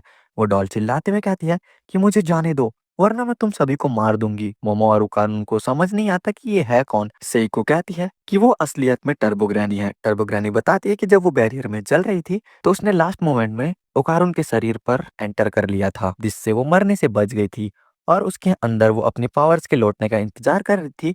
उस सोचना था कि समय आने पर वो सभी को मार देगी। वो उन्हें मारने की धमकी देती है, पर उस डॉल के अंदर छोटी सी बिल्ली लग रही थी। वो मोमो कहती है कि अब तुम हमारी कैद में हो तो तुम हमारा कुछ नहीं उखाड़ सकती। ओकारुन अब उससे तालिस्मान को देखकर डराता है और अपनी बॉल्स वापस मांगता है, जिस पर टर्बो ग्रैनी कहती है कि अगर मैं मर गई तो तुम्हारे बॉल्स कभी नहीं मिलेंगे, इसलिए उसका पलड़ा भारी है। ग्रैनी अब ओकारुन से कहती है कि किचन से एक चाकू लेकर आओ और इन दोनों दादी पोती को मार डालो, तब मैं तुम्हारी बॉल्स तुम्हें वापस कर दूंगी। उसके पास और कोई रास्ता भी नहीं है। ये सुनकर ओकारुन गुस्सा हो जाता है और अपने टर्बो ग्रैनी वाले रूप में ट्रांसफॉर्म हो जाता है। मोमो को समझ नहीं आता कि टर्बो ग्रैनी तो बाहर है, तो ओकारुन पावर्स किसकी यूज कर रहा है। टर्बो ग्रैनी को भी कुछ नहीं समझ आ रहा था। सेइको बताती है कि इस कागज के फैन से मारकर भूतों की आत्माओं को बाहर निकाला जाता है। पर टर्बो ग्रैनी की आत्मा काफी ज्यादा चिपकू है। शायद इसलिए ग्रैनी तो बाहर आ गई, लेकिन उसकी पावर ओकारुन के अंदर ही रह गई और ग्रैनी का सिर्फ दिमाग यानी कॉन्सियसनेस ही उस डॉल पर ट्रांसफर हुआ है और बस सेइको ही है जो उसका दिमाग उसके सही जगह पर लगा सकती है, यानी ग्रैनी बस अब एक बिल्ली है। सेइको ग्रैनी को झाड़ू से मारने लगती है और ओकारुन भी नॉर्मल हो जाता है। मोमो अब टर्बो ग्रैनी से कहती है कि जब उसे पता चला कि टर्बो ग्रैनी उस लड़कियों की मदद कर रही थी, तब से वो टर्बो ग्रैनी से नफरत नहीं करती और टर्बो ग्रैनी की तरफ अपनी दोस्ती का हाथ बढ़ाती है और कहती है कि वो कार उनके बॉल्स वापस कर देगी तो हम उसका पावर्स लौटा देंगे। ग्रैनी इस डील के लिए मान जाती है, लेकिन एक छोटी सी प्रॉब्लम है, उसने ओकारुन की बॉल कहीं गुमा दी है, जो सुनकर वो दोनों ही शॉक हो जाते हैं और ये एपिसोड यहीं पर खत्म हो जाता है। तो पिछले एपिसोड में हमने देखा था कि टर्बो ग्रैनी जिंदा है, जो कि अब एक डॉल बन चुकी है और साथ में उसने ओकारुन की दोनों बॉल कहीं पर गिरा दिया है। तभी ग्रैनी बताती है कि उन बॉल्स पर उनकी स्पिरिचुअल पावर का एनर्जी कवर चढ़ा हुआ है और वो बिल्कुल सोने की अंडों की तरह चमक रही होगी और वो लोग उसे पहचान जाएंगे। मोमो और ओकारुन रात को ही उस बॉल को ढूंढने के लिए निकल गए थे, पर उन्हें कुछ नहीं मिलता, जिस पर टर्बो ग्रैनी कहती है शायद उसे किसी ने उठा लिया होगा। उस बॉल पर पावरफुल लाइफ फोर्स भरी हुई है, जिन पर आत्माएं और भूत आकर्षित होते हैं। उन्हें लगता है कि अगर वो लाइफ फोर्स वाली ढेर सारी चीजें इकट्ठा कर लेंगे तो वो वापस से जिंदा हो जाएंगे, इसलिए शैतानी आत्माएं लोगों पर हमला करके उनकी लाइफ फोर्स चुराने की कोशिश करती है। मोमो को लगता है अगर किसी ने उस बॉल को उठा लिया होगा तो वो फिर उसे कभी नहीं मिल पाएंगे, जिस पर टर्बो ग्रैनी कहती है कि मुझे इससे क्या फर्क पड़ता है और ये सुनकर वो दोनों उस पर भड़क जाते हैं और उसे जूतों से मारने लगते हैं और उसका पापड़ बना देते हैं। मोमो कहती है कि उन्हें वापस घर चलकर कुछ और सोचना चाहिए। घर पर सेइको कहती है कि वो अपने कुछ पहचान के लोगों से बॉल्स के बारे में जानकारी निकालने की कोशिश करेगी। साथ ही टर्बो ग्रैनी की पावर अब ओकारुन के अंदर थी, तो उसे संभल कर रहना होगा क्योंकि उसकी पावर पर उसका बिल्कुल कंट्रोल नहीं है। अगले दिन जब ओकारुन स्कूल जाता है तो उसकी क्लास के कुछ लड़के उससे मोमो के बारे में पूछने लगते हैं कि वो कितनी क्यूट है, क्या वो उससे हमारी बात करा सकता है। ओकारुन को भी रियलाइज होता है कि मोमो इतनी क्यूट है, वो उससे दोस्ती करके ही इतना खुश था कि उसने कभी इस बात पर ध्यान ही नहीं दिया। वो सच में बहुत सुंदर है, लेकिन फिर वो खुद को पंच मारता हुआ कहता है कि वो उसकी दोस्त है और वो उसके बारे में ऐसा नहीं सोच सकता। तभी वो लड़का ओकारुन से पूछता है कि तुम लोगों ने कितनी बार किया है, ऐसा सुनने में आया है कि वो किसी के भी साथ सो जाती है। और ये सुनकर ओकारुन बहुत ही गुस्से में आ जाता है और उस लड़की की कॉलर पकड़कर कहता है कि आखिर ये र्यूमर्स कौन फैला रहा है। वो लड़का उससे लड़ने की कोशिश करता है, लेकिन फिर ओकारुन अपने टर्बो ग्रैनी वाले रूप में आ जाता है। ओकारुन कहता है कि मोमो इस तरह की लड़की नहीं है, उसके बारे में अफवाह फैलाना बंद करो। ओकारुन का ये रूप देखकर वो लड़के डर जाते हैं और बोलते हैं कि हम समझ गए। ओकारुन फिर खुद को शांत करता है और नॉर्मल होकर अपनी बेंच पर जाकर बैठ जाता है। तभी उसके बैग में से टर्बो ग्रैनी बाहर निकलती है, जिसे देखकर ओकारुन चौंक जाता है और तुरंत उसे लेकर अपनी क्लास से बाहर निकल जाता है और किसी ऐसी जगह पर जाता है जहाँ कोई नहीं था। ओकारुन पूछता है कि वो उसकी बैग में क्या कर रही है, जिस पर ग्रैनी बोलती है कि सेइको ने कहा था कि वो कहीं भी जा सकती है क्योंकि उसके अंदर अब कोई पावर नहीं है। वो अब ओकारुन को बहकाने की कोशिश करती है कि ये पावर तुम्हारे काबू से बाहर है, मुझे फिर से तुम्हारे शरीर में जाने दो और मैं अपनी पावर्स लेकर बाहर आ जाऊंगी। लेकिन ओकारुन उसके झांसे में नहीं आता और कहता है कि पहले तुम मेरी बॉल्स वापस करो। तभी मोमो वहां पर आ जाती है, जिससे देखकर ओकारुन शर्माने लगता है और उसे नजर भी नहीं मिला पाता और यहाँ से भागने लगता है और मोमो भी उसके पीछे भागने लगती है। वहीं टर्बो ग्रैनी बैग से निकलकर स्कूल घूमने लगती है। मोमो वापस अपने क्लास में पहुंच जाती है और सोचने लगती है कि ओकारुन उसे अवॉइड क्यों कर रहा है, जिससे मोमो बहुत गुस्सा है, जबकि वो तो उसका बॉयफ्रेंड भी नहीं है। मोमो की सहेलियां बताती है कि वो एक अच्छा लड़का है, उसने अपने क्लास के कुछ लड़कों से लड़ाई की क्योंकि वो मोमो के बारे में गलत कह रहे थे। उस स्कूल में कोई तो है जो मोमो के बारे में झूठे रूमर्स फैला रहा है और ये जानकर ओकारुन बहुत गुस्सा हो गया था। और फिर हम उसी लड़की आयरा को देखते हैं, जो कि खुद को सबसे सुंदर लड़की समझती है और जब वो हॉल में चलती है तो सभी की नजर उस पर ही होती है और आयरा उन सभी को प्यार से ग्रीट करती है, जिससे वो सभी उस पर लट्टू हो जाते हैं। वो सुंदर होने के साथ साथ दिल की भी काफी अच्छी है, लेकिन जब मोमो ने कल उसके सर पर बर्तन गिराया था तो काफी गुस्सा हो गई थी और बदला लेने के लिए उसी ने पूरे स्कूल में मोमो के बारे में गलत रूमर फैला दिए थे। लेकिन ये रूमर्स तो कुछ भी नहीं थे। आयरा ने उस दिन मोमो के साइकिक पावर्स वाले हाथ देख लिए थे, जिससे उसे लगता है कि मोमो किसी तरह की एक खतरनाक डीमन है और उसके पास शैतानी शक्तियां हैं। इसके बाद वो अपनी जेब से गोल्डन बॉल निकालती है जो कि आसमान से उसके सर पर आकर गिरा था। इससे आयरा को लगता है कि उसे किसी महान काम के लिए चुना गया है और शैतानी डीमंस को खत्म करने और इंसान को बचाने का काम उसी का है। आखिर वो इतनी सुंदर जो है। जी हाँ भाई लोग, ओकारुन की एक बॉल आयरा के पास है।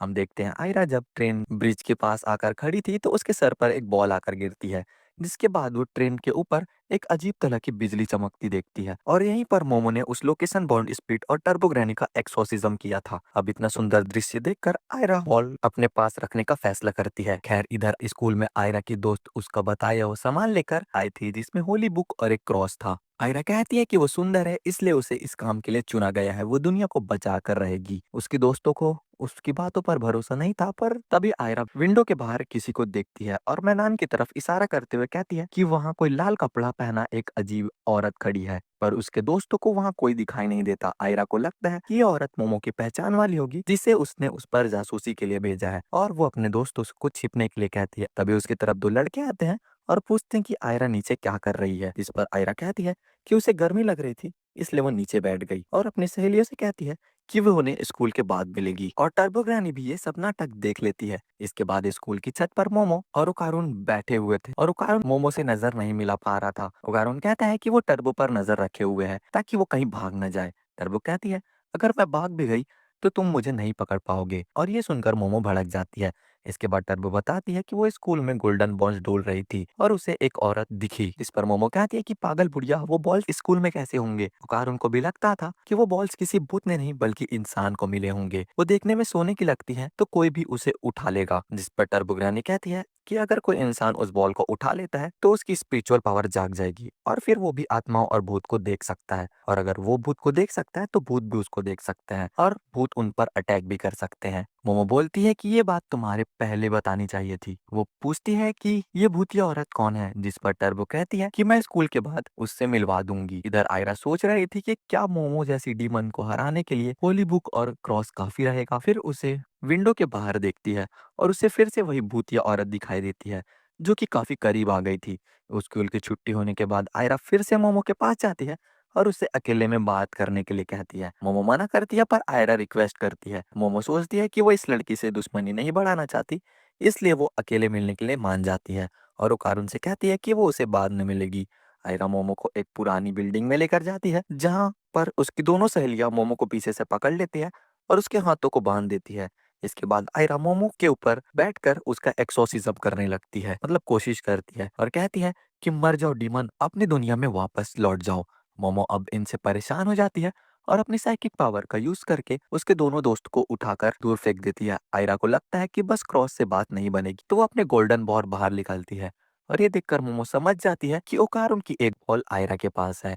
आयरा कहती है कि ये पवित्र बॉल उसे ऊपर वाले ने दी है जिससे आयरा इस दुनिया को बचा सके। मोमो उसे समझाने की कोशिश करती है कि वो बॉल ओकारुन की है, पर आयरा कुछ सुनने को लिए तैयार नहीं थी। तभी मोमो को ढूंढता हुआ ओकारुन वहां आ जाता है। मोमो उसे बताती है कि तुम्हारी बॉल इस लड़की के पास है और वही वो भूतिया औरत है, जिस पर ओकारुन भागते हुए कहता है कि वो भूतिया औरत नहीं है बल्कि भूतिया औरत तो इस लड़की पर अटैक करने वाली है। तभी वो लाल कपड़े वाली भूतिया औरत आती है और आयरा को उठा लेती है और ये आयरा से कहती है कि वो उसकी मदर है। ओकारुन अब टर्बो फॉर्म में आकर आयरा को बचाने की कोशिश करता है, लेकिन इतनी स्पीड के बाद भी वो औरत उसे डॉज कर लेती है क्योंकि उसके पास कमाल की नेक्रोमैटिक स्किल थी। वो अभी भी ओकारुन को उठा कर खाने लगती है। मोमो से बचाने की कोशिश करती है तो वो औरत मोमो को लात मारकर दूर कर देती है और ओकारुन को पूरा निगल जाती है। वो औरत फिर से आयरा से कहती है कि उसने उससे 10 साल तक इंतजार किया और अब जाकर आयरा उसे देख सकती है। जब आयरा बहुत छोटी थी तो उसने इस औरत को मम्मी बोल दिया था, जो सुनकर ये औरत बहुत खुश हुई थी। लेकिन आयरा को ये बिल्कुल याद नहीं था कि ये औरत कौन है। मोमो से कहती है वो कि हमें मिलकर इस डीमन को हराना चाहिए। तभी टर्बोग्रानी मलबे से बाहर निकलती है और बताती है कि ये एक एक्रोमेटिक सिल्की नाम की भूत है और ये लाल ड्रेस पहनती है। सिल्की जब आयरा को ये कहते हुए सुनती है कि वो एक मॉन्स्टर है तो इसका दिल टूट जाता है और वो आयरा को भी निगल जाती है और इसका इल्जाम वो मोमो पर डालने लगती है कि उसी ने आयरा को बिगाड़ दिया है और अब मोमो पर अटैक करने लगती है। मोमो टर्बोग्रानी से मदद मांगती है तो टर्बो कहती है कि मैं कुछ नहीं कर सकती क्योंकि मेरे पास मेरी पावर्स नहीं है। जिसके बाद सिल्की मोमो को अपने बालों से पकड़ लेती है और इधर उधर पटकने लगती है। सिल्की कहती है कि मुझे मम्मी कहकर बुलाओ, शायद मैं तुम्हें माफ कर दूंगी और छोड़ दूंगी। पर मोमो मना करती है तो सिल्की उससे भी निकल लेती है। अब उसके सामने सिर्फ टर्बो ग्रैनी बची थी। वो सिल्की से कहती है कि उन तीनों बच्चों को छोड़ दो, नहीं तो तुम्हारे लिए अच्छा नहीं होगा। सिल्की ने मोमो के साथ अपने कुछ बालों को भी निगल लिया था, जिनमें मोमो अंदर से आग लगा देती है। टर्बो बताती है कि असल में आयरा के पास जो क्रॉस था वो एक लाइटर था और मोमो ने उसी की मदद से सिल्की के बालों में आग लगा दी। सिल्की की बुरी किस्मत जो उसने अपने बालों को भी निगल लिया था। शायद ये सब टर्बो की वजह से हो रहा है क्योंकि बिल्लियों को बैड लक माना जाता है।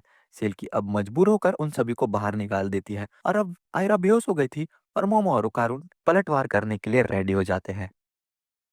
अब तक हमने देखा कि ओकारुन की एक बॉल आयरा को मिल जाती है। इसके बाद इन पर एक्रोबेटिक सिल्की नाम की एक भूत अटैक कर देती है और वो आयरा, मोमो और ओकारुन को निगल भी जाती है। लेकिन मोमो अंदर से उसके बालों में आग लगा देती है, जिसकी वजह से सिल्की को उन तीनों को ही बाहर उगलना पड़ता है। एपिसोड की शुरुआत में हमें सिल्की को अंधेरी सड़क पर भागते हुए दिखाया जाता है, जो कि काफी ज्यादा डरावना लग रहा था। सिल्की जब अपनी आंखें खोलती है तो उसके सामने बेहोश पड़ी होती है आयरा। सिल्की कहने लगती है कि तुमने मेरी आयरा को मुझसे छीन लिया और उससे वापिस करो। इतना कहकर वो इन पर अटैक कर देती है।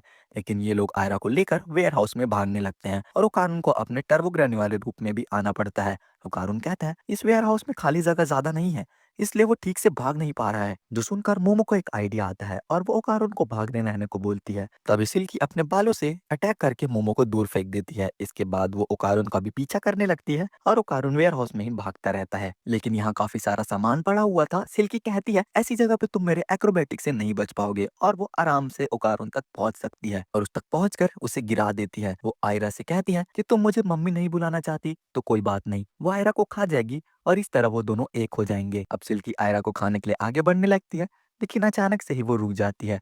मोमो उस पर आकर बताती है कि सिल्की के बालों पे पूरे हेयर हाउस में उसने फैला दिया है और यही उसका आइडिया था। वो कारुन की तारीफ करती है इतना अच्छा भागने के लिए, पर सिल्की अब गुस्सा हो जाती है और खुद को आजाद करने के लिए वो लात मारकर वेयर हाउस के खंभों को तोड़ने लगती है। मोमो अब अपनी पावर से सिल्की के दोनों पैरों को पकड़ लेती है और वो कारुन से कहती है टर्बो मोड में जाकर पूरी ताकत से सिल्की पर हमला करे और उसे आसमान में उड़ा दे।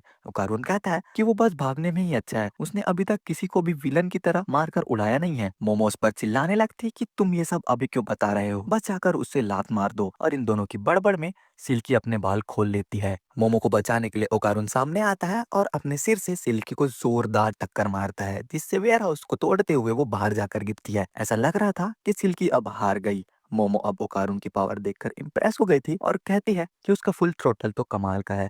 वही ओकारुन का पूरा शरीर दर्द कर रहा था। टर्बोग्रानी बैग से बाहर निकलती है और कहती है मेरा पावर यूज करने के बाद भी तुम इतना ही कर पाए, कितनी बुरी बात है। मोमो पूछती है कि हम इस बूतने का क्या करें, क्या इसे सेइको से कहकर एक्सरसाइज करवा दे। टर्बोग्रानी बोलती है कि उसे अकेला छोड़ दो, उसने मेरा अटैक खाया तो अभी वो काफी टाइम तक तो उठने नहीं वाली और ना ही अपनी पावर्स यूज कर पाएगी।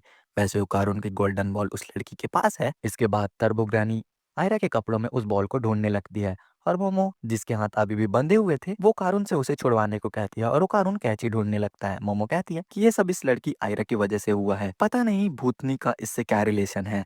तभी टर्बोग्रानी को गोल्डन बॉल मिल जाता है, जिसे वो ओकारुन को दे देती है और मोमो उस सब मजाक उड़ाते हुए कहती है अब तुम्हारी खानदान की इज्जत तुम्हारी हाथों में है। लेकिन फिर टर्बोग्रानी रिवील करती है कि आयरा अब मर चुकी है और ये सुनकर मोमो ओकारुन शॉक हो जाते हैं। मोमो तुरंत आयरा की धड़कन चेक करती है और ओकारुन उसकी पल्स चेक करता है और वो सच में मर गई थी। टर्बोग्रानी बताती है कि जब किसी इंसान को भूत यानी योकाई खा लेता है तो उस इंसान की मौत हो जाती है। मोमो के पास भी स्पिरिचुअल पावर है और ओकारुन के पास टर्बोग्रानी की पावर्स, इसलिए वो दोनों जिंदा बच गए। मोमो अब ओकारुन को सीपीआर देने को कहती है और खुद अपनी पावर से सीधा उसके हार्ट को मसाज देने लगती है। ग्रेनी कहती है कि अब कोई फायदा नहीं, अब वो मर चुकी है, हार्ट बस एक मांस का टुकड़ा है, उसे मसाज करने से कुछ नहीं होगा। मोमो उसे अपना मुंह बंद करने को कहती है और दोनों सीपीआर जारी रखते हैं। मोमो ग्रेन से एम्बुलेंस बुलाने के लिए कहती है क्योंकि उसके पास मोमो की दोस्त मीको का मोबाइल था। काफी देर सीपीआर देने से भी कुछ नहीं होता, तभी सिल्की यहाँ आ जाती है और कहती है इससे आयरा जिंदा नहीं होगी, बल्कि उसके पास एक बेहतर तरीका है। अगर सिल्की अपना और आयरा को दे देती है तो वो जिंदा हो जाएगी। जिंदा लोगों के लिए और एक बैटरी का काम करता है और बिना बैटरी के मोटर स्टार्ट नहीं हो सकती। आयरा की बैटरी खत्म हो गई है, तो वो उसे सिल्की के बैटरी से रिप्लेस कर सकते हैं। मोमो को पता था कि सिल्की झूठ बोल रही है और मौका मिलते ही वो आयरा को खा जाएगी। सिल्की अब अपना मुंह तोड़ लेती है और कहती है अब वो किसी को नहीं खा सकती, और अगर मोमो को अब भी उस पर भरोसा नहीं है तो वो उसके सिर को इस मेटल के टुकड़े से कुचल सकती है। टर्बो ग्रैनी कहती है कि वो सच बोल रही है और ऑरा मिलने से वो लड़की सच में जिंदा हो जाएगी। इसके पास कोई और रास्ता नहीं था, तो मोमो कहती है अगर सिल्की ने कोई भी चालाकी करने की कोशिश की तो वो उसका सर तुरंत ही कुचल देगी। वो कारून से भी कहती है कि सिल्की पर नजर रखे और सिल्की पर हमला करने के लिए तैयार रहे। मोमो पूछती है कि सिल्की अपना ऑरा आयरा से कैसे बदलेगी। सिल्की अब बताती है कि मोमो अपनी पावर से उसके ऑरा को आयरा की बॉडी से कनेक्ट कर सकती है, जो कि बस बुझने ही वाली है। मोमो वैसा ही करती है, वो सिल्की की ऑरा को आयरा की ऑरा में ट्रांसफर करने लगती है। तब वो सिल्की का एक फ्लैशबैक आता है जब सिल्की जिंदा हुआ करती थी। सिल्की को हम एक होटल में के कमरे में देखते हैं और वो पैसा कमाने के लिए धंधा किया करती थी। सिल्की बहुत गरीब थी और उसकी एक छोटी सी बेटी भी थी जिसका सिल्की काफी ख्याल रखा करती थी। वो अपनी बेटी को अच्छी तरह से पालने के लिए दिन रात काफी ज्यादा मेहनत करती थी और दिन रात काफी ज्यादा काम कर कर वो थक जाती थी। उसकी बेटी को डांस करना काफी ज्यादा पसंद था। सिल्की उसे एक्रोबैटिक भी सिखाया करती थी। सिल्की उसे एक लाल ड्रेस भी खरीद कर देती है। सिल्की अपनी बेटी को सारी खुशियां देना चाहती थी और सब ठीक ही चल रहा था। पर एक दिन कुछ लोग सिल्की के घर में घुसकर उसे मारने लगते हैं और ये लोग कौन थे ये हमें पता नहीं चलता। वो लोग सिल्की को विंडो पर फेंक देते हैं जिसके अंदर काफी सारे कांच घुस आते हैं। सिल्की की बेटी बहुत रो रही थी तो वो लोग उसे उठाकर ले जाने लगते हैं। सिल्की उन्हें रोकने की कोशिश करती है तो वो लोग उसे लात मारकर उसकी एक आंख फोड़ देते हैं। वो सिल्की के पैसे और उसकी बेटी दोनों को लेकर वहां से चले जाते हैं। सिल्की बेहोश हो गई थी, पर जब उसे होश आता है तो वो सड़क की तरफ भाग जाती है और अपनी बेटी को ढूंढने लगती है और उसे एक कार दिखाई देता है जिसमें शायद वो गुंडे बैठे थे, लेकिन सिल्की उन्हें रोक नहीं पाती और वो ब्लड लॉस होने की वजह से फिर से बेहोश हो जाती है। इसके बाद सिल्की एक बिल्डिंग के छत पर जाकर खड़ी हो जाती है और उसका उसकी बेटी के अलावा इस दुनिया में और कोई नहीं था जिससे शायद उन गुंडों ने कहीं बेच दिया होगा। वो अपनी बेटी को याद में एक आखिरी बार एक्रोबैटिक डांस परफॉर्म करती है और फिर उस बिल्डिंग से कूदकर मरने के बाद सिल्की एक आत्मा बन जाती है और उसे कुछ भी याद नहीं रहता। वो बस इतना जानती है कि उसने अपनी कुछ बहुत ही कीमती चीज खोई है। तभी एक छोटी सी बच्ची पीछे से सिल्की को आवाज लगाती है और उसे मम्मी बुलाती है। ये असल में छोटी आयरा थी जिसने गलती से सिल्की को अपनी मम्मी समझ लिया था।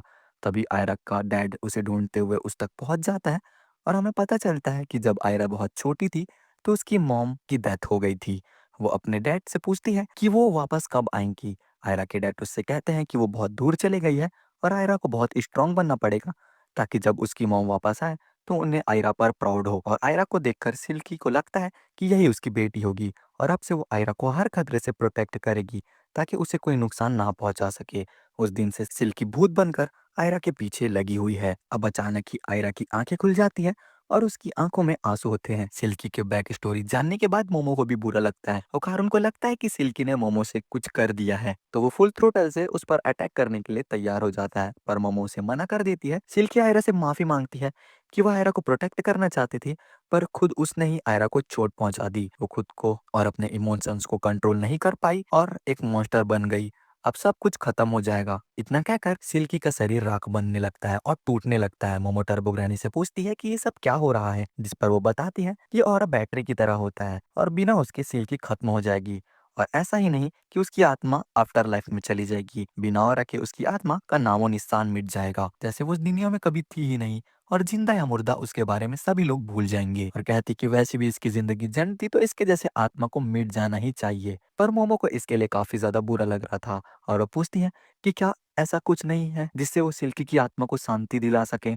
इस पर ग्रैनी कहती है कि ये सब तो उसी का फैसला है कि उसकी आत्मा को शांति मिलेगी या नहीं, अनजान लोग इसमें कुछ नहीं कर सकते। सिल्की मरते हुए भी अपने बेटी के बारे में ही सोच रही थी कि काश वो उसे और भी ज्यादा सुंदर कपड़े दिला सकती और काश वो उसके साथ और भी ज्यादा समय बिता सकती। वो अपनी बेटी से माफी मांगने लगती है कि वो अगर सिल्की की बेटी नहीं होती तो वो और भी खुशहाल जिंदगी जी रही होती। तभी आयरा भागकर सिल्की के पास जाती है और उससे गले लगाकर कहती है आई लव यू मम्मी, और प्रार्थना करती है कि सिल्की और उसकी बेटी को शांति मिले ताकि और कोई भी उनकी तकलीफ ना देख सके। आयरा आखिर में कहती है कि वो कसम खाती है कि सिल्की को वो हमेशा याद रखेगी। इसके बाद सिल्की का पूरा शरीर राख बन जाता है और उड़ जाता है, लेकिन आयरा की वजह से उसकी आत्मा को शांति मिल जाती है और आफ्टर लाइफ में शायद वो अपनी बेटी के साथ मिल जाती है और हम उसे खुश देखते हैं। पिछले एपिसोड में हमने देखा था एक्रोबैटिक सिल्की की बैक स्टोरी को, जो कि आयरा को जिंदा करने के लिए अपना ऑरा दे देती है, जिसके बाद सिल्की की आत्मा आफ्टर लाइफ में चले जाती है। जिसके बाद ये सभी मोमो के घर जाते हैं और वहाँ डिनर करने लगते हैं। ओकारो नोटिस करता है कि मोमो और आयरा एक दूसरे से बात नहीं कर रहे। शायद आयरा अभी भी मोमो से नाराज है क्योंकि उसने उसके सर पर बर्तन गिरा दिया था। मोमो अब अपनी गलती मानती है कि उसने कुछ ज्यादा ही कर दिया था। वो उसके लिए उससे सॉरी भी बोलती है, पर मोमो चाहती थी कि आयरा भी ओकारुन से माफी मांगे क्योंकि उसने उसका मजाक उड़ाया था और ही फिर इनका हिसाब बराबर हो जाएगा। आयरा अब कहती है कि वो मोमो को इसलिए दुश्मन नहीं मानती क्योंकि उसने उसके सर पर बर्तन गिराया था, वो तो बल्कि उसे इसलिए दुश्मन मानती है क्योंकि मोमो एक खतरनाक डीमन है। और ये सुनकर मोमो गुस्सा हो जाती है और आयरा से साफ साफ कह देती है कि वो कोई डीमन नहीं है। इसके बाद आयरा ओकारुन के बारे में पूछने लगती है। ये लड़का तो लड़ाई के समय बिल्कुल एक डीमन की तरह बन गया था और मोमो की दादी इतनी जवान कैसे हो सकती है, यानी वो दोनों डीमंस हैं और मोमो उन दोनों की बॉस होगी जो कि दुनिया पर कब्जा करने आए होगी। यह सुनकर मोमो भड़क जाती है और उन दोनों की बहस होने लगती है और काफी देर बड़बड़ करने के बाद आयरा कहती है कि वो एक दिन मोमो का खात्मा जरूर करेगी। मोमो भी उसका चैलेंज एक्सेप्ट कर लेती है। पहली बार मोमो को टक्कर देने वाला कोई आया था तो सेइको भी कुछ नहीं बोलती और आयरा को चेयर करने लगती है, लेकिन जानने से पहले आयरा कारण से पूछती है कि डीमन होने के बावजूद भी उसने उसकी जान क्यों बचाई। जिस पर मोमो फिर से कहती है कि वो कोई डीमन नहीं है, पर आयरा उसकी कोई बातों का भरोसा नहीं कर रही थी। ओकारुन कहता है कि अगर कोई मुश्किल में हो तो उसकी मदद करनी चाहिए, इसके लिए कोई रीजन हो जरूरी नहीं होता। और ये सुनकर आयरा शॉक हो जाती है। उसे लगता है कि ओकारुन के अंदर अभी भी इंसानियत बची हुई है। वो ओकारुन से कहती है कि वो एक दिन उसे मोमो के चंगुल से जरूर आजाद करवा लेगी। इतना कहकर वो शर्माते हुए वहां से चले जाती है और ये सब सुनकर मोमो को अच्छा नहीं लगता।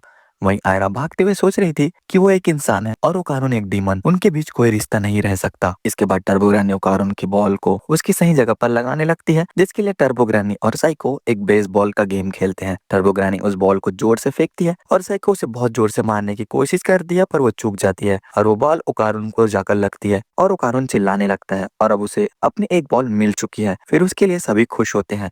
लेकिन अगले दिन मोमो और ओकारुन बात करने लगते हैं आखिर दूसरी बॉल कहाँ होगी। इन्हें कुछ नहीं पता था। मोमो कहती है कि उन्हें स्कूल के बाहर मिलना चाहिए, ये सोचने की दूसरी बॉल कहाँ होगी। पर ओकारुन मोमो से माफी मांगता है कि उसे लंच टाइम में उसे एक रिपोर्ट तैयार करनी है। मोमो कहती है कि वो स्कूल के बाद में मिल सकते हैं, लेकिन ओकारुन उसके लिए भी मना कर देता है कि उसे कुछ काम है।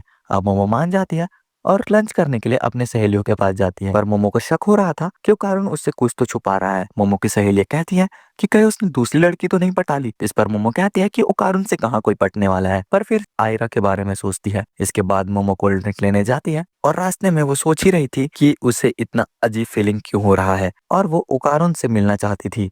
लेकिन फिर वो सोचती है कि वो अपनी क्लास में रिपोर्ट बना रहा होगा तो उसे डिस्टर्ब नहीं करना चाहिए। लेकिन तभी मोमो को स्कूल के पीछे ओकारुन दिखाई देता है, जिसे देखकर वो शॉक हो जाती है क्योंकि वो आयरा के ऊपर लेटा हुआ था। असल में ओकारुन स्कूल के पीछे ट्रेनिंग करने के लिए गया था ताकि वो स्ट्रांग हो सके और जब उनकी अगली लड़ाई हो तो मोमो को उसे बचाना ना पड़े।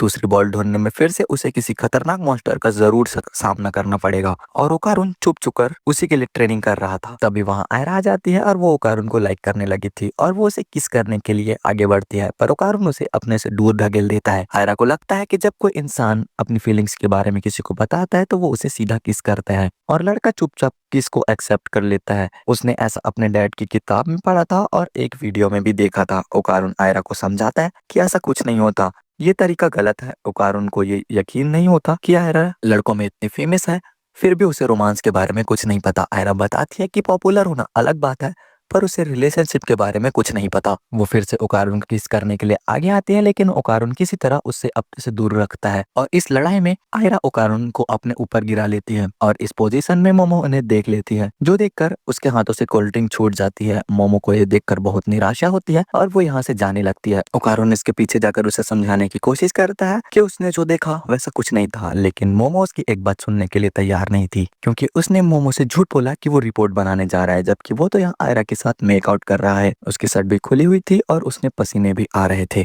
तो उसे बहाने बनाने की कोई जरूरत नहीं है। ओकारुन बताने की कोशिश करता है, लेकिन मोमो गुस्से में उसे चुप करा देती है और अपनी क्लास में चले जाती है। क्लास के दौरान भी मोमो बार बार ओकारुन के बारे में सोच रही थी और उसे बिल्कुल मन नहीं लग रहा था और वो पागलों की तरह हरकतें कर रही थी। उसकी सहेलियों को लगता है कि जरूर उस पर किसी भूत का साया पड़ गया है। वहीं इधर ओकारुन सोच रहा था कि उसे मोमो को सब कुछ सच बता देना चाहिए था कि उसने झूठ बोला था ताकि वो छुप कर ट्रेनिंग कर सके और मोमो की सरप्राइज कर दे, लेकिन अब उसने बहाना छोड़कर स्ट्रांग होने पर ध्यान देना होगा। तभी अचानक से ओकारुन देखता है कि उसकी क्लास में पानी भर गया है और उसके सभी क्लासमेट्स गायब हो गए हैं। तभी उसे बाहर से किसी के चिल्लाने की आवाज आती है और वो हॉल में जाता है। ये आवाज और किसी की नहीं बल्कि आयरा की थी। इनके सारे क्लासमेट्स गायब हो चुके थे और विंडो के बाहर बहुत अंधेरा था। आयरा को लगता है कि ये काम भी मोमो का ही होगा।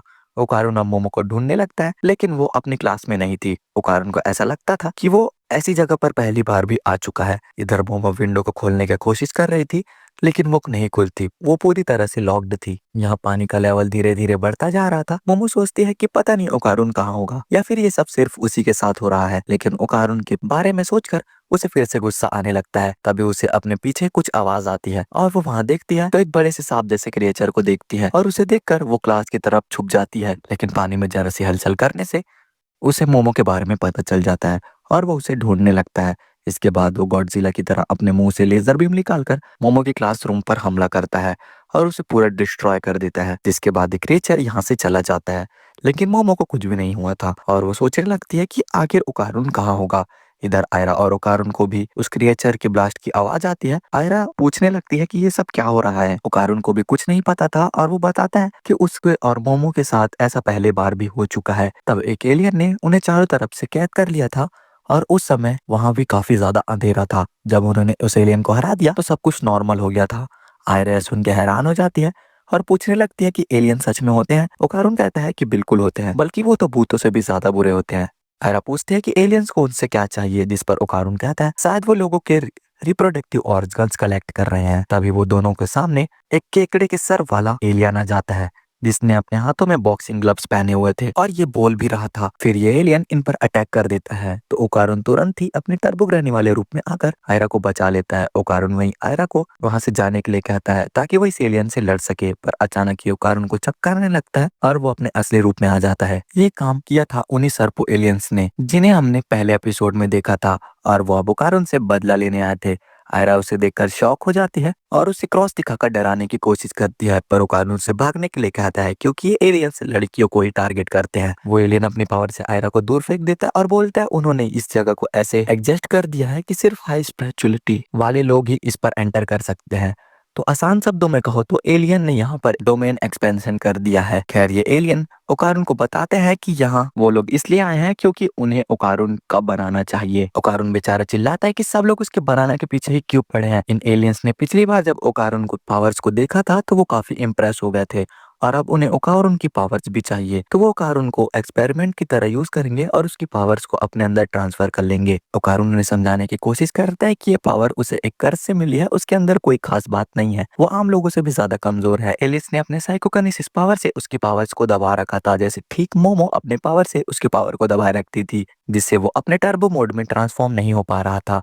इसके बाद ये एलियंस ओकारुन को हवा में उड़ा देते हैं और उसके कपड़े फाड़ देते हैं ताकि वो ऑपरेशन करके उसका बनाना काट सके। ओकारुन चिल्लाने लगता है कि ऐसा मत करो। तभी उन एलियंस को कुछ बाल आकर पकड़ लेते हैं और हम देखते हैं कि आयरा के अंदर एक्रोबेटिक सिल्की वाली पावर जाग गई है और वो भी बिल्कुल ओकारुन की तरह ट्रांसफॉर्म हो गई है। आयरा को लगता है कि ऊपर वाले ने सच में उसे चुना है, इसलिए उसके अंदर ये शक्तियां आ गई और यह एपिसोड यहीं पर खत्म हो जाता है।